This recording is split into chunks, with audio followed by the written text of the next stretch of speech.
lien on your property. They'll probably tell you bye-bye, but not with WJL Financial. WJL Financial buys homes any condition, any problem for cash. We had a major outstanding code violation. We solved the problem with the city. We also fixed the property and made the city very happy. Being able to solve the title problems that come up in the real estate industry is what makes us head over heels over our competition. We can help. Call WJL Financial. They'll buy your home and take care of all the paperwork. Call now. 1-888-839-2444. WJL Financial. We can help. Call 1-888-839-2444. Talk health, talk wealth, talk politics. Talk 1470, WNN. Ever wonder what makes us, the Smurfs, so happy? The forest, of course. This is where we, along with the beautiful forest creatures, make our home with beautiful plant life, clean water, and endless adventures. It's a place to celebrate, so discover the forest with your family today. Visit discovertheforest.org to find a forest near you. Brought to you by the U.S. Forest Service and the Ad Council. The opinions expressed on the following sponsored program are strictly those of the host, guests, and callers, and not necessarily those of this station, its staff, management, or sponsors. Welcome to the Caregiver Reality Show with your hosts, David Levy and Paul Vadiato, who bring you more than a combined 25 years of practical experience, helping thousands of family caregivers, helping them find solutions to the challenges and frustrations presented by this important responsibility. So if you are in the position of caring for a spouse or a parent, a loved one who is no longer able to care for themselves, or if you know someone who is, this hour will be worth the listening. Now, let's tune in to today's edition of Caregiver Reality with your hosts, David Levy and Paul Vadiato. Good evening, South Florida, America, and the world. It's Tuesday at 5 o'clock here on the East Coast, and it's another edition of the Caregiver Reality Hour.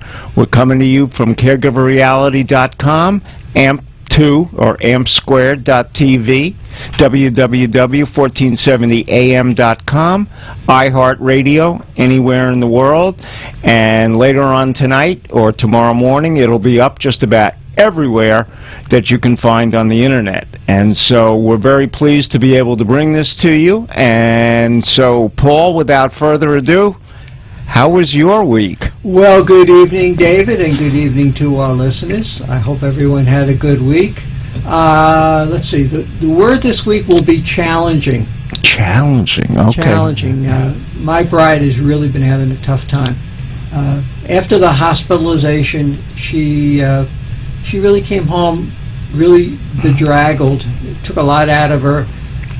We went back to see a couple of the specialists for follow-up, and positive news there. Not serious damage had been done, but she's been having these mechanical problems with her neck where there's something in the discs, and she's going to be going in for another procedure next week. I'm going to be heading out of town tomorrow, so as soon as I get back, she'll be going in. And that's probably going to be 4 to 6 weeks of recovery after that. Well, hopefully then the pain will start to dissipate. Good. Well, we certainly hope so, and I know, everything that you've been through because we talk about it all the time as we support one another. And your bride? Well, she had a tough end of last week. Everything hurt, with her fibromyalgia and everything else. And also, this was the week that her bowel decided not to work. We don't need any further discussion on the air about that.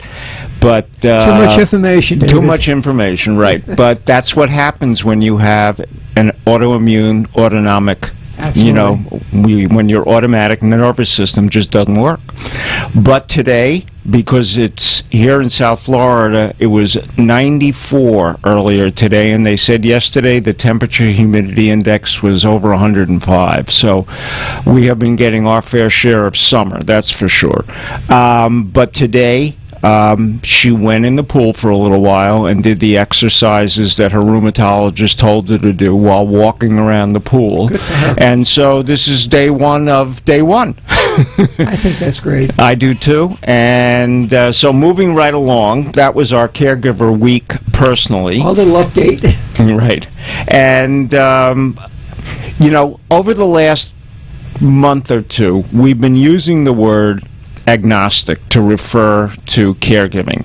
And when I dug in a little deeper after somebody said something to me about the word, it may not be the most appropriate for caregiving because it does have a religious connotation, meaning somebody that doesn't necessarily believe in a higher power or a formal higher power. I don't want to get into all of that. So what I'm going to turn around and say going forward is that caregiving has no regard for age, what the disease is, family, geography, siblings and sibling conflict, finances, and is as distinct as the person involved in the role of caregiving and unique as all of the variables like a fingerprint. So going forward, this is going to be the mantra, and we'll just take out the word agnostic so that we don't confuse anybody because... or offend anyone. Or offend anybody. We never meant to offend anyone, and it was just one of those things. So, Sure. Also, I want to go back and I want to thank Michael and Tim and his family last week that called in. You know, many people said to me, how come you guys decided to do addiction? And I hope that between Mike, who was on for 3 consecutive weeks, and I think really illuminated the issues of addiction, and I think the 2 mothers that had called in the week before, and Keisha also. And Keisha was terrific. I mean, as somebody who was an addict, recovered, and then went on to be in the field. And, you know, Paul, I believe from talking to others that that's not unusual for people that have been addicted, recovered, to go into the field to help others, because it's a very interesting perspective to say, I was just like you, and not only did I stay sober, or, you know, for lack of a better word to use, but I went on to try and use what I learned and then use the academic skills that I learned to help others in the recovery process. In fact, I've been to some recovery centers where they will only hire those that personally have gone through their own recovery and continue to work it. I think it was Tim that said last week, when you are a recovering addict or alcoholic and you're in a group therapy session, they can't slide one past you. No. There's a more fragrant expression for that, but we won't use it tonight. Very simply is that they've heard it all because they've said it all. Right. And they are committed to helping others through recovery. And, you know, getting back to that definitional change that we have regarding family caregiving, caregiving is a very integral part of that recovery process for someone that has a loved one that is struggling with those problems. The family is very instrumental in many cases for facilitating that recovery to occur. Right. I think that part of the issue that we hear, especially when it comes to addiction, is, you know, hard love, and you know, taking a very definitive position that you're just not going to put up with what you're seeing any longer, which is a slightly different variation on caregiving, because in most cases caregiving, you know, everybody that's involved in the caregiving process kind of, you know, rides in to help, but it's just because you showed up doesn't mean you know what to do. And I think that's one of the biggest conflicts that we encounter in caregiving. It's not intuitive, as we have continually said, and we'll repeat often. It's complex, it's complicated, it's confusing, but most importantly, it's counterintuitive, which means our normal intuition doesn't replace all the skills that we learned growing up, all right, really do not come into play when it comes to caregiving. And we see that a lot And I know that, and you know that, because men who are caregivers, whether it's spousal or for a child or, later on for a parent, try and figure it out. What's that toolkit?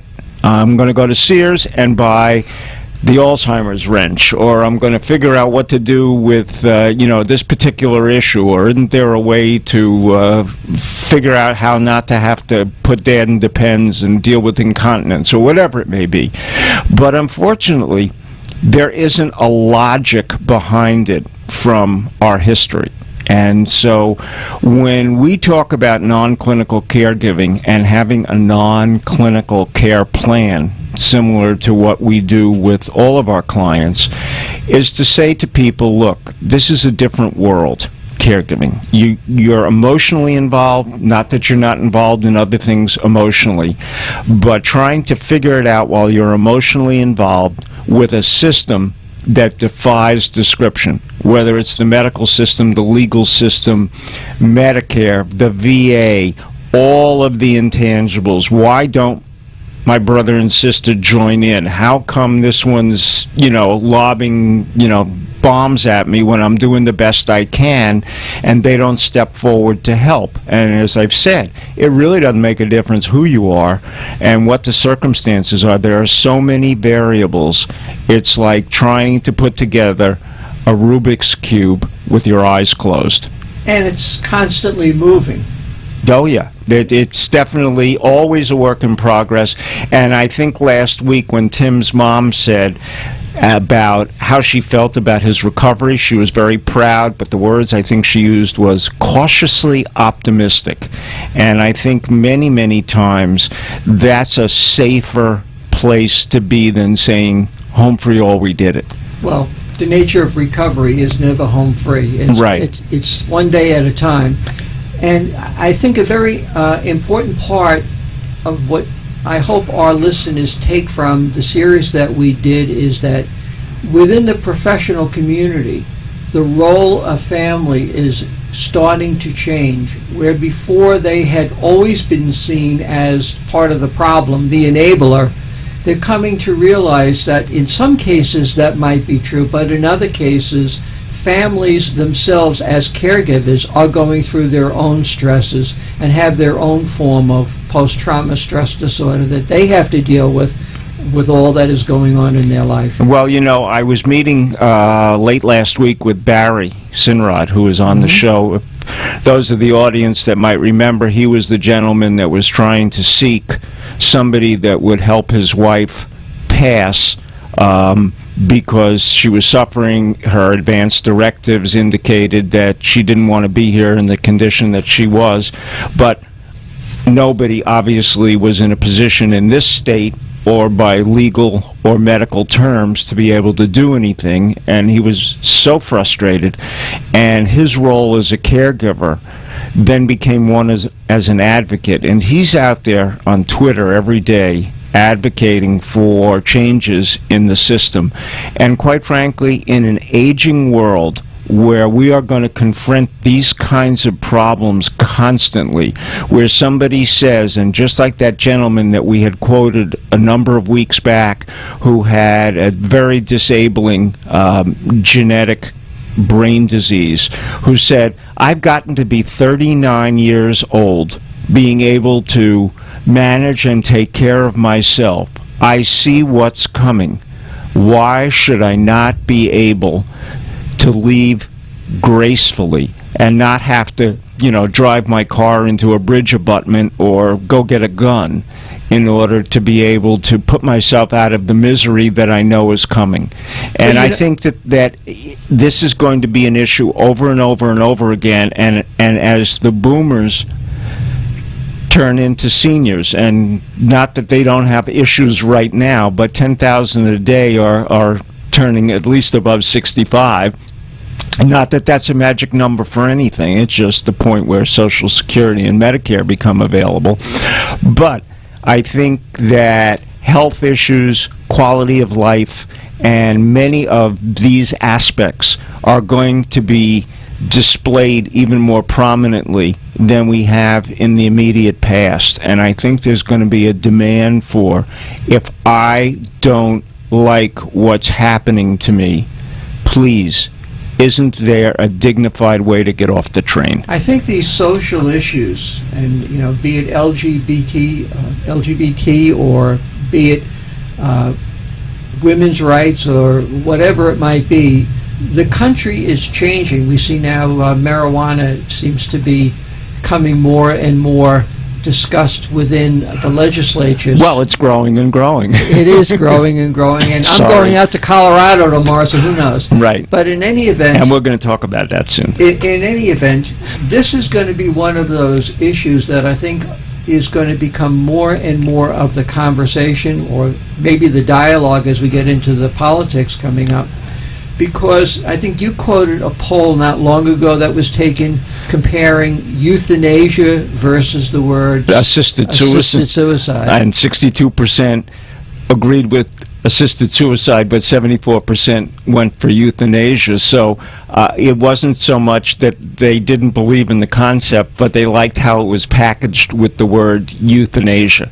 And so it kind of took the word suicide out and put it into something that many people don't understand, what that word means, and think that it's just young people in Asia, youth in Asia. All right, sorry, Paul.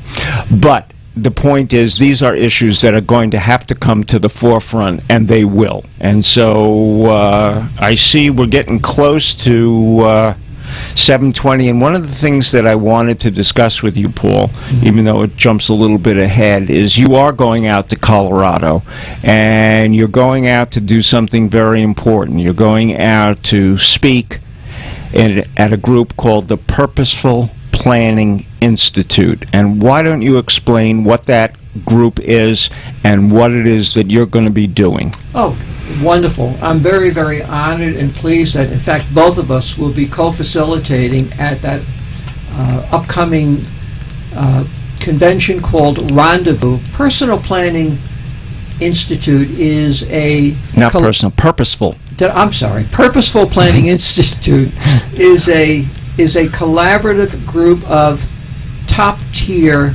professionals across a wide spectrum of professions. There are attorneys, CPAs, financial people, there are therapists, there are addiction specialists, there are philanthropic experts who all come together to exchange ideas and to talk about how best to help their clients and the clients of each other. And a wide variety of topics are going to be addressed, and we were asked to speak about the missing part of planning in most of the planning that is done, specifically the lack of a care plan, and even more specifically than that, what exactly should that care plan look like? And even more specifically, we are talking about a non-clinical care plan, because we recognize that clinicians, universally doctors, psychiatrists, sociologists, psychologists, understand the world that they live in very carefully.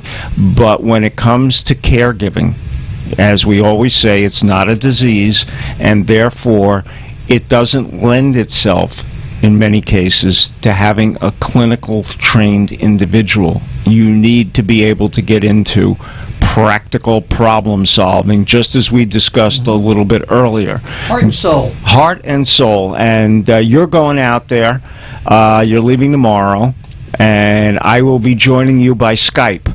Yes. And hopefully we're doing that with our producer Freddie, and that all of the technology works, and that I'll be able to attend in, as they say, in absentia, all right, while you do the heavy lifting there. But well, hopefully it'll all come together, and we'll be able to do the program on the missing piece in planning, which is family caregiver, the recognition of, and how do you deal with it, since all of these top-end people are the go-to folks for the families and the individuals that they represent. But a lot of times when it comes to the issue of mom's got Alzheimer's, other than to point them in a clinical direction, there isn't much that they understand, and hopefully this session will be a little more enlightening, and we'll be able to build on it, and you will be able to meet and mingle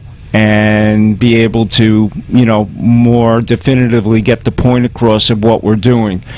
Folks, we're really growing in leaps and bounds, and Paul has really been doing a heroic effort out on the Caregiver Reality Facebook page, and our statistics are such that we've been growing in the 50, 60, and 70% range week over week. Freddie tells us that out there on the internet there's a tremendous amount of chatter and interest.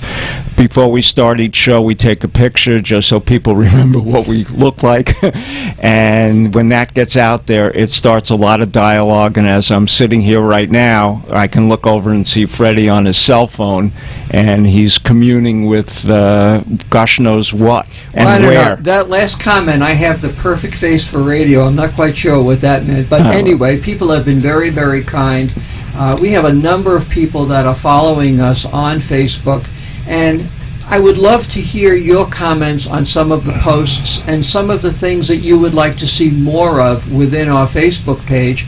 And I please ask and invite all of you to visit the Facebook page of Caregiver Reality, like the page, and be part of the discussion. Right. We get into subject matter that we find on the internet that we don't have time to discuss here on the show, but that linked to where the origin of that information comes from, you can see that it's valid, that we've tried to vet it as best we can by knowing that it's coming from very competent authority, and that it will be useful, at times entertaining, but most of all, for the caregiver and the caregiver family, it has a part and a place in their everyday lives. And looking forward, the last couple of days, Paul, you've been doing some interesting things with empathy. And it certainly is a word that we use constantly in caregiving, as opposed to sympathy and pity. Nobody wants sympathy and pity, but they will appreciate, to a great degree, empathy, caring, understanding what the other person is going through. But please don't shed tears for me, because I've got to get through this. I need your help. And that's really what caregiving is all about, is helping one another, and no one should have to do it alone, but in most cases it just seems to happen that way. It is just the humanity of saying, I will walk alongside with you. Yep. Anyway, it's so powerful. You're listening to us. This is the Caregiver Reality Hour. We're coming to you on WWNN 1470 AM. You can see us on caregiverreality.com. You can watch us also on amp2.tv or WWNN1470am.com. We're going to go to a station break. Thank you, Kenny. Take it away. CFC support helps fund research. You can too. Each year, thousands of men and women serving their country in the U.S. military, as well as other employees of the federal government and the U.S. Postal Service, provide support for medical research to find treatments and cures for diseases. This is done through the Combined Federal Campaign, an annual workplace giving campaign that allows eligible individuals to support charities, such as those that conduct medical research, through a payroll deduction. Money donated this way to the medical research charities and its member organizations helps fund research to fight diseases from Alzheimer's to cancer, multiple sclerosis, blindness, breathing disorders, and much more. The diseases included afflict people of all ages, from the very young to the very old. You don't need to be a member of the military or a federal government employee to support research to help you or those you love that are suffering from an illness or disease. Donations to our not-for-profit tax-exempt organizations are tax-deductible and provide a vital source of funding in the fight to defeat some of life's most dreaded diseases. Please visit the website of the medical research charities, which can be found found at medicalresearchcharities.org. That's all one word, medicalresearchcharities.org. On that website, you can learn more about our member charities and make a donation in support of the research they're conducting for a specific disease or family of diseases. You can make a donation to Medical Research Charities itself and support the work of all our member charities. Please visit our website today, medicalresearchcharities.org. Become a part of Joining Forces to Find a Cure. Are you a family caregiver? Are you taking care of a spouse or loved one who can no longer take care of himself or herself? Are you dealing with Alzheimer's disease and don't know what to do? Do you feel burned out, frustrated, and just don't know where to turn? You've tried doctors, lawyers, and mental health professionals and have come to realize that they don't have practical answers to these questions. What you need are experts, non-clinical family caregivers with 25 years of active experience helping thousands of family caregivers like yourself. People who can help you provide a better quality of life for yourself and your loved one. Who you need are David Levy or Paul Vadiato. Reach David at david@caregiverreality.com or reach Paul at caregiverreality.com and let them help you pick the right path towards improving the quality of life for you, the caregiver, and your loved one. I am Paul Vadiato, president of CareGiver Reality and a full-time spousal caregiver. When I arrive at the office to begin my workday, my caregiving role doesn't get left outside the door. My day is often interrupted dealing with issues at home. That is time not focused on my job. I am but one of the 50 million unpaid family caregivers. Caregiving in the workplace is a costly productivity issue that is only going to increase as our workforce gets older. Caregiver-friendly firms retain hard-to-replace team members, tend to attract better talent, and get out in front of the productivity loss that exists everywhere. Now, new questions are being raised as to possible exposure to discrimination lawsuits as employees question whether their role as a caregiver is damaging them as promotions are denied or reprimands increase that might result in a termination. Caregiving in the workplace, left unaddressed, is costing your firm money, reputation, and possible litigation. CareGiver Reality brings education and training solutions to the workplace. Let our experienced team help evaluate your unique situation. Contact me at paul@caregiverreality.com. That's paul@caregiverreality.com. Do it today. This is Caregiver Reality with gerontologist David Levy and caregiver expert Paul Vadiato, who ask you to call in and speak with him on the air toll-free at 888-565-1470. That's 888-565-1470 to share a story or important information. Now, back to today's Caregiver Reality Show.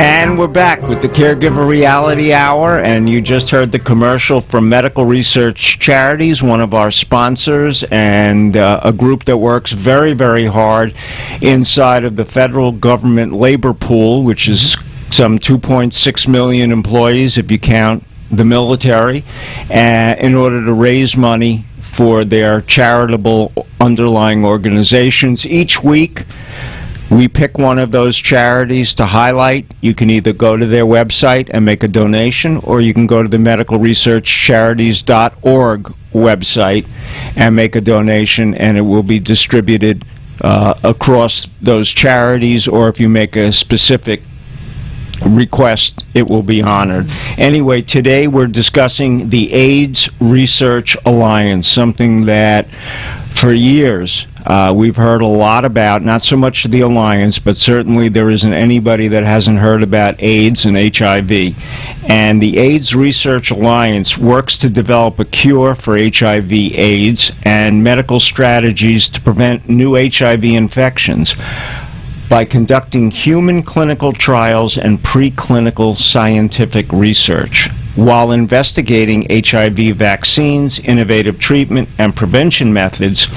They play a very important role in educating the public about HIV and AIDS, and also provide diverse communities of all gender and persuasion, shall we say, with new HIV health vocabulary, because you certainly need your health literacy to understand what you're dealing with or to appreciate it in the fact that others that you know and love may be suffering from the disease, and communication skills both in print and electronic media.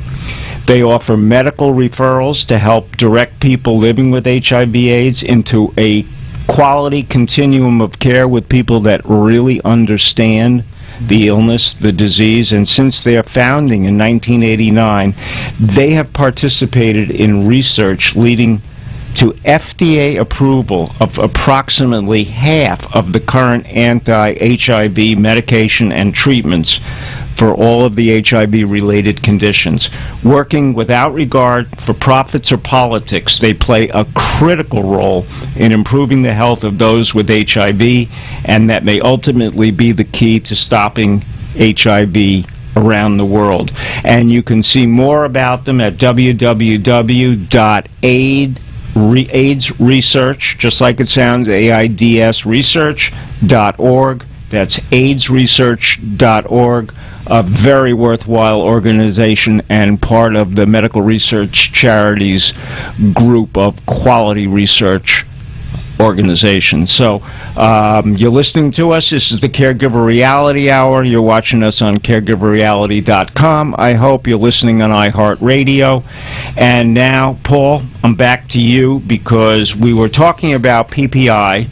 And one of the things that I wanted to make a point about is that when I went to look at their mission or their vision, all right, it was integrative, collaborative excellence, which sounds like a lot of big words, which it is, but integrative means that many different disciplines are there, just as you mentioned, doctors, lawyers, and Indian chiefs. Collaborative means they're all working together to try and share and educate and learn at the same time, and the word excellence certainly stands on its own to explain this group of top-notch individuals who are trying to get a better handle on the things that affect them, affect their clients, and how they can do a better job of what they do. And I'm certainly pleased, as I know you are, that the head of the organization has been so cooperative in getting us to come to the rendezvous and to be part of the participation in one of the lead breakout sessions on caregiving. And so yes, a big shout out to John A. Warnick for the invitation, and we're very pleased to be there.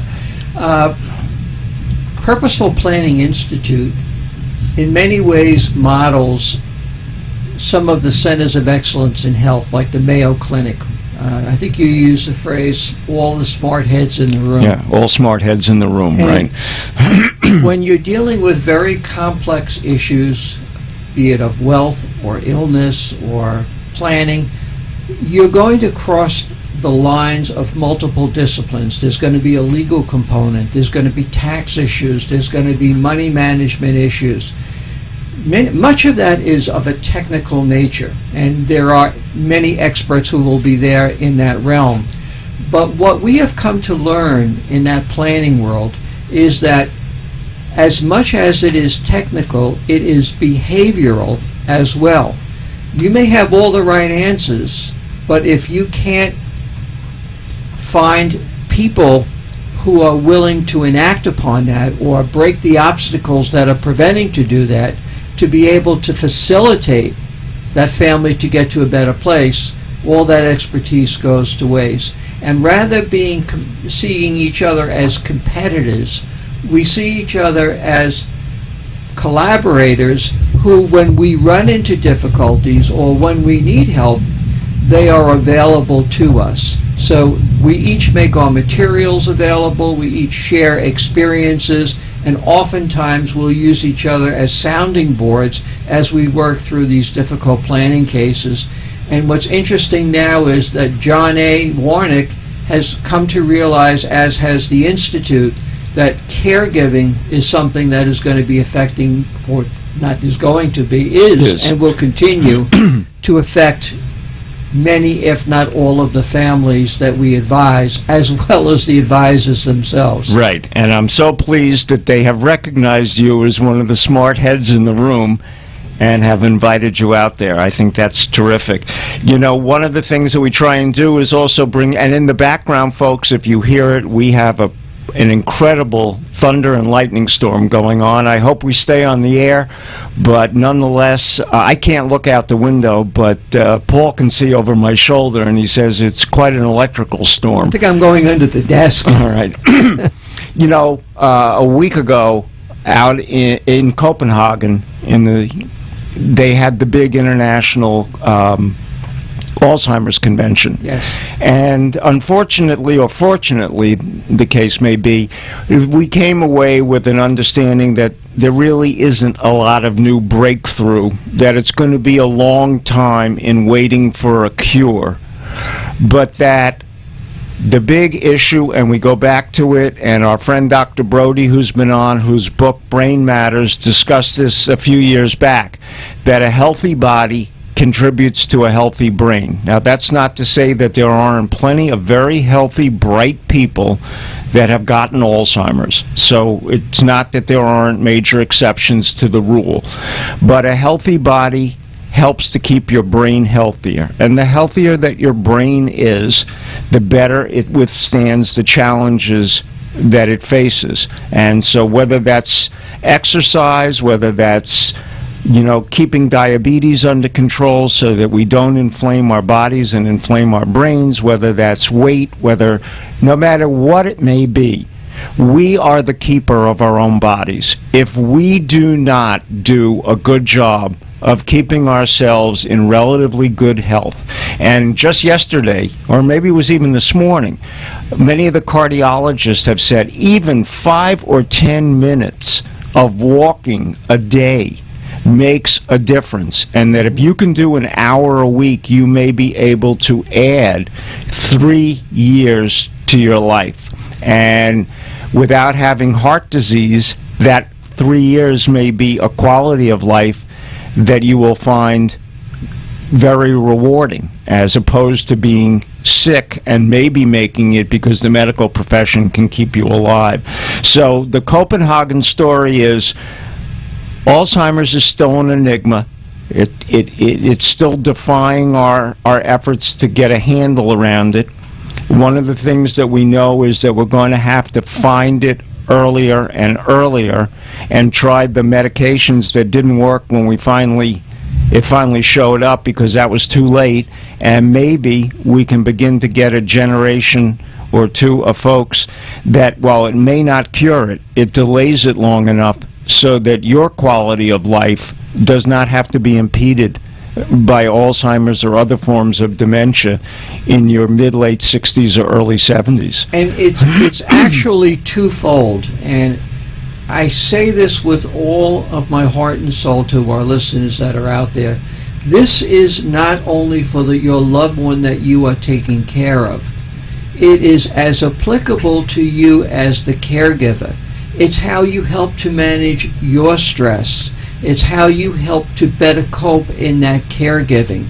It's how you are able to manage your day-to-day challenges in caring for that loved one, because what these reports are saying apply as much to the caregiver as it does to those that are suffering from any of these cognitive impairments. Right.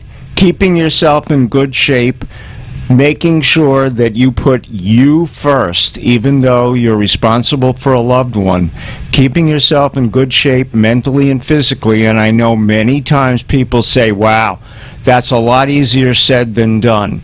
But that's what we do every day with our clients, with the people that we advise, with the people that we do support groups for, that we speak to, is showing them how important it is in caregiving to make sure you, the caregiver, do not fail in the effort, not because you didn't want to do it, but your body just said, I can't do this anymore. I'm burned out. There's nobody helping. And what we do is supply the techniques and the places to look and where you can go, how you can have a better conversation with your family to maybe get them more involved, so that you as the caregiver can have a quality of life while you're doing an incredible job of helping a loved one. And to expand upon family, caregiving doesn't end with the person that is taking care of the loved one. It affects all of the other family members, the children, the time away from the children, siblings, relationships that exist without the family. Caregiving is a tough job, and you have to keep yourself healthy, and you also have to be looking out for the well-being of the others who are involved. Additional caregivers other than yourself, and sometimes we tend to forget that. Right. We many times we forget that with children. That you'll have, and next month we're going to be talking about special needs children, and also special needs children that grew up to still be special needs adults, and what happens when parents of children that have grown up and now the parents are unable to keep them under the roof, have their own issues. What do we do? And we have some very special moms coming on to explain exactly those kinds of situations. And I think that our audience will find that this is an aspect of caregiving that they may not have considered. And having done a lot of dealing with youth diseases and illness in the early part of my career, I got to understand much more clearly that the other children in the family, whether they are recognized for it or not, are also de facto caregivers. And many of the things that they do because, even without understanding why, and helping their brother or helping their sister. But it can also deliver a lot of resentment, because they'd like to have, quote, a normal life. Why can't mom be a soccer mom? Well, because she's taking care of Johnny, who needs to go to this doctor or that special training, or she may just be too tired to do it. And we see that also. The RAND organization pointed that out in Hidden Heroes. We see a lot of that in young military returnees, wounded warriors, as you will, who come back to a young wife and young children and have a lot of personal issues, physical and psychological, and their children become caregivers to their parents, to their wounded warrior dad or mom. And this is something that we as a country have to recognize, that just when we say caregiving doesn't have any limitations, so caregivers can be 7 or 70. They really do not respect how old you are or who you are. It's the circumstance that you're placed in and the role that you are obligated to do. One more piece in the news before I get back to you, Paul. I've been reading, and many of our listeners have as well, is that not only are we having issues with Alzheimer's and medications in the pipeline, but it appears that what has happened is the same issues has arisen with antibiotics, and that the big medical companies are not finding it worthwhile to try and find new major antibiotics. And what has happened is, because of the widespread use of antibiotics in this country and around the world, we have built super infections, just like MRSA and some of the things you hear about that we acquire in hospitals, and now it's even moved up a little bit. But if we do not get new antibiotics in the pipeline to deal with these super infections that we've created as they gain more resistance to the stuff that we have, we're going to be in big problem. And it's no different, unfortunately, and it's not a direct analogy to antibiotics, but the incredible Ebola outbreak in Africa has now jumped borders, has affected those that are there to help. Plane ride away. Right, it is a plane ride away, and if something happens, it could be a disaster everywhere in the world. And in this country, who prides itself on being ahead of the curve in the medical world, we need to get back to developing antibiotics and other medications that may not have as big a bottom line, but have a huge bottom line for our country and the people that live in it. Anyway, I didn't mean to keep preaching. It's about quarter of, and I also want to mention that Paul last week Yes. won the Solkoff Legal Caregiver of the Month, and I was fortunate enough to have won it the month before. Paul did this past month, and he was congratulated both for his personal and his professional caregiving. He got the plaque, he got the button, and he got the bumper sticker. And so he's out there now and Scott, who is one of our sponsors and one of our great go-to people, will be on in the next month, because as we talk about special needs children, special needs planning, especially from a legal perspective, so that your child, if they are special needs, can get all of the benefits that public assistance, as well as protecting assets and doing what's necessary, will be available to them. Scott will be on, as well as the parents of children that are dealing directly with special needs issues. Paul? And I'd like to thank all of the good people at Solkoff Legal, Scott Solkoff, for honoring me. I'm just humbled by receiving the award, because the people that presented it are true caring individuals who really get what caregivers are going through, and it meant a lot. There are pictures posted on our Facebook page if you'd like to see, and both for David and myself. And again, a huge thank you to the wonderful folks. Right, and that charity is paulvadiato.org.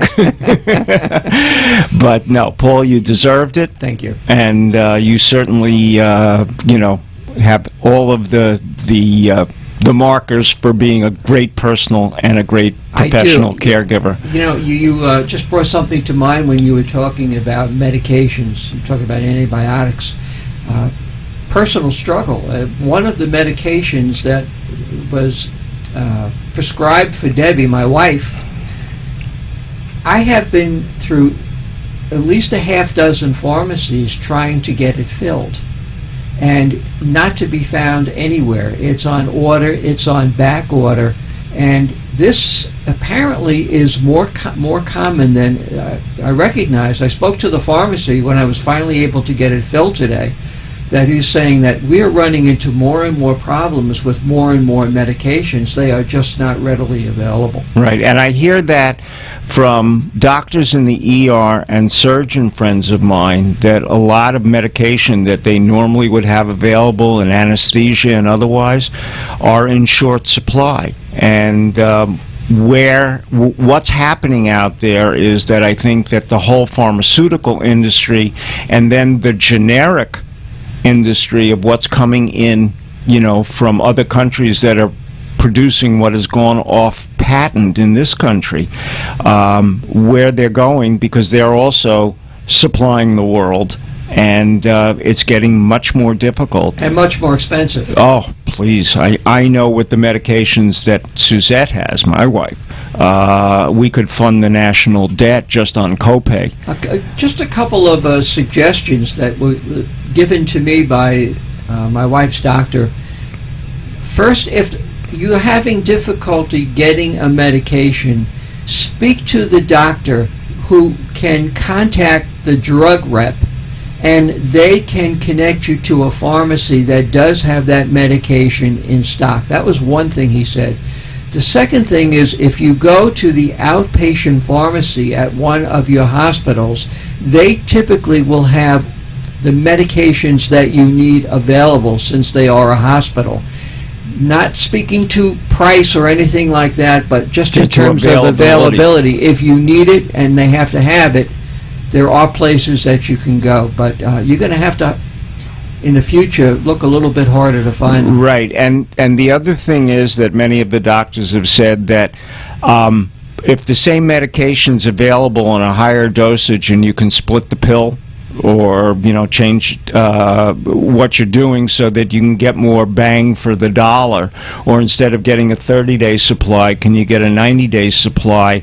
Mail order pharmacy also offers a reduction in what you're paying, as well as the fact that because they deal with so many as opposed to a typical retail pharmacy, that possibly they get and keep in inventory a greater variety of medication, and they also alert you usually about day 60 or 65 as to whether or not you want it refilled. So if you can get your doctor to order a 90-day supply, and if the drug, if the third-party administrator that's running your drug program makes available a mail order capability, then that's a great way to save a few dollars and also be able to get a longer supply and not be as frustrated as you've been lately. But let's face it, you were just back at the doctor, he ordered X and Y, you needed to go fill it immediately, and you ran into that problem. One more point, if I may. Sure. In the weeks to come, we are going to have a master certified pharmacist that will be in studio with us. I met with her recently, and one of her great passions is the issues of polypharmacy, which means many medications that are being taken, and not only the patient, but in some cases the physician not understanding the interactions when 7, 8, 9 medications are mixed. So she will address some of those issues, and we can bring these questions to her also in terms of availability and what she's seeing from her side. And in fairness to the doctor, many times you're seeing multiple specialists, each who are prescribing medication without having a clear picture of what the other physicians, and quite frankly, if you're a specialist dealing in your specialty and special medication, your general practitioner may not have familiarity with it as well as what it may interact with. Many times, and I had a client this past week, Paul, and I mentioned it to you, Mom was on 9 different medications, and I said, well, when is she taking them? Well, they're giving her all of them in the morning. And I said, boy, that's chemical soup. Yeah. And I said, speak to the physicians. Can't some of these be broken up? Aren't some of them morning, maybe nighttime? Spread it out so that the interactions may not be as profound as taking all your medication at one time. Many times it says take once a day.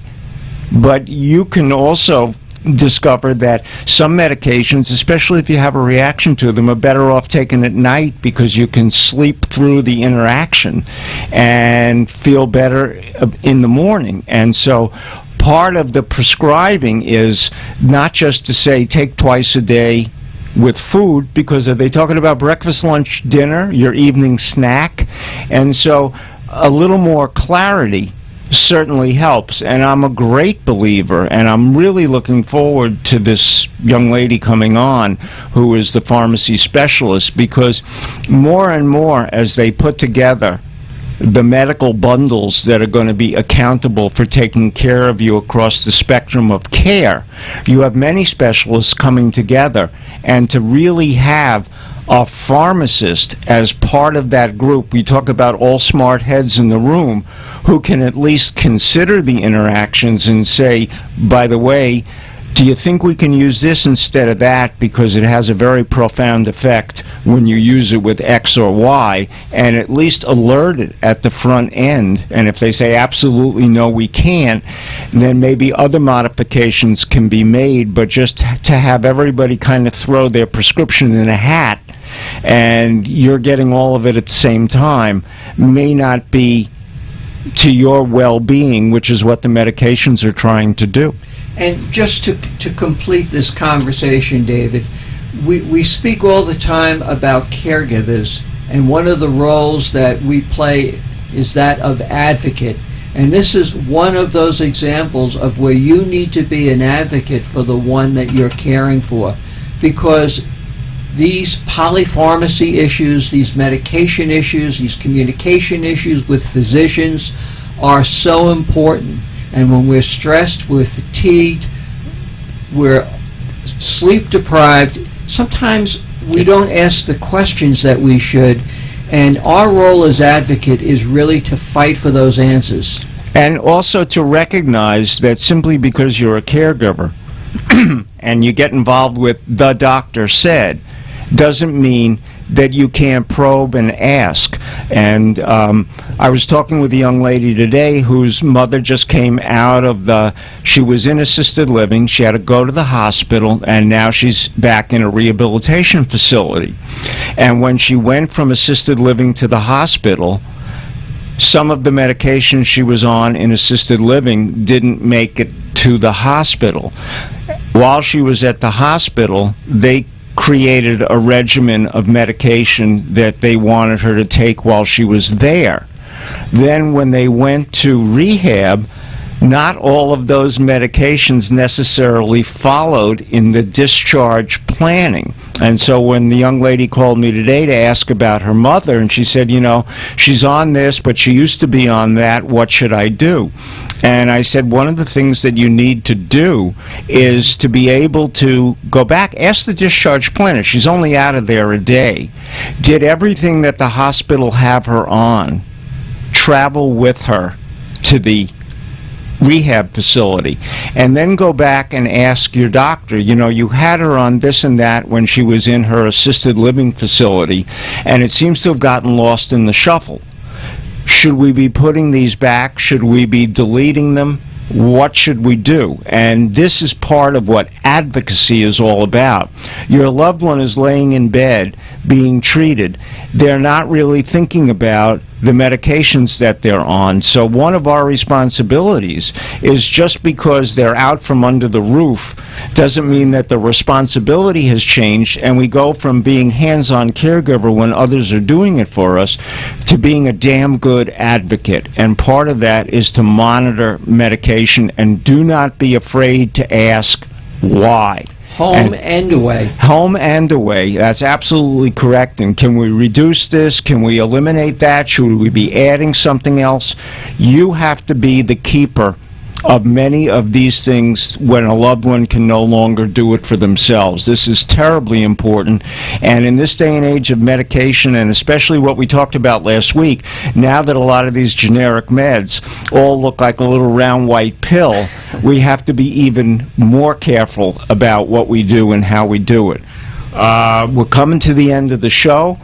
You've been listening to us on the Caregiver Reality Hour on caregiverreality.com, amp2.tv, WWNN 1470am.com, iHeart.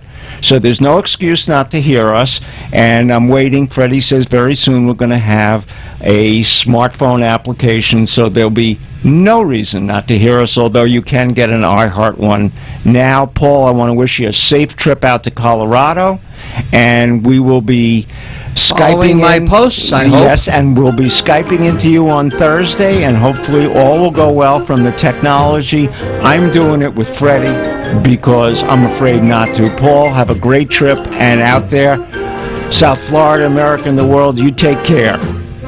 Good evening, caregivers. Have a good week, and please take care of yourselves. Good night. Thanks for joining us for this week's Caregiver Reality Show. Each week, David Levy, a gerontologist, and Paul Vadiato, a caregiver expert with a combined over 25 years of experience providing practical and realistic help to caregivers struggling to keep up with the needs of a loved one who are unable to care for himself or herself. To reach David Levy, email him at david@caregiverreality.com, or to reach Paul Vadiato, email paul@caregiverreality.com. And find out more online. Just go to caregiverreality.com. See you next week for another exciting show of Caregiver Reality.